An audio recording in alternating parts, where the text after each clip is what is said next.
Hi guys, ഇന്ന് ചെറിയൊരു cell video ആയിട്ടാണ് കേട്ടോ വന്നിരിക്കുന്നത്. അപ്പോൾ ബുച്ചയുടെ അതുപോലെ തന്നെ കുറച്ച് മിക്സ് ആയിട്ടുള്ള ട്യൂബറുകളാണ് ഉള്ളത്. ഈ കാണുന്നത് ബുച്ചയുടെ ഫ്ലവറാണ് കേട്ടോ.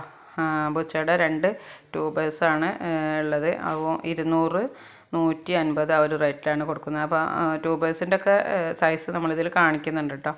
ഈ കാണിക്കുന്നതാണ് ബുച്ചയുടെ ട്യൂബറിൻ്റെ സൈസ്. നല്ല വലിയ ട്യൂബറാണ്. 200, 150 ആ ഒരു റേറ്റിലായിട്ടാണ് കൊടുക്കുന്നത്. അതുപോലെ തന്നെ കുറച്ച് മിക്സ് ആയിട്ടുള്ള ഡോർ മിക്സ് ആയതിൽ റെഡ് ഫിലിപ്പ് ഉണ്ട്, വൈറ്റ് പിയോണി, പിങ്ക് ക്ലൗഡ്. അപ്പോൾ വൈറ്റ് പിയോണിയും പിങ്ക് ക്ലൗഡ് ഏതാണെന്ന് മനസ്സിലാകാത്ത കാരണം കേട്ടോ മിക്സ് ആയത് നമ്മൾ ഏറ്റവും റേറ്റ് കുറച്ചിട്ട് കൊടുക്കുന്നത്. 175 ആ ഒരു റേറ്റിലായിട്ടോ കൊടുക്കുന്നത്. ഈ കാണുന്നതാണ് ട്യൂബേഴ്സുകൾ. അപ്പോൾ ഇതിൽ നല്ല വണ്ണുള്ള ട്യൂബർ കാണുന്നുണ്ടല്ലോ. ഈ ആനക്കൊമ്പ് പോലത്തെ വണ്ണൊക്കെ നമുക്ക് റെഡ് ഫിലിപ്പിൻ്റെ ഏകദേശം ഉറപ്പിക്കാം. മറ്റേത് ഏതാണെന്ന് മനസ്സിലാകാത്ത കാരണമാണ് നമ്മൾ മൊത്തത്തിൽ റേറ്റ് കുറച്ച് കൊടുക്കുന്നത്.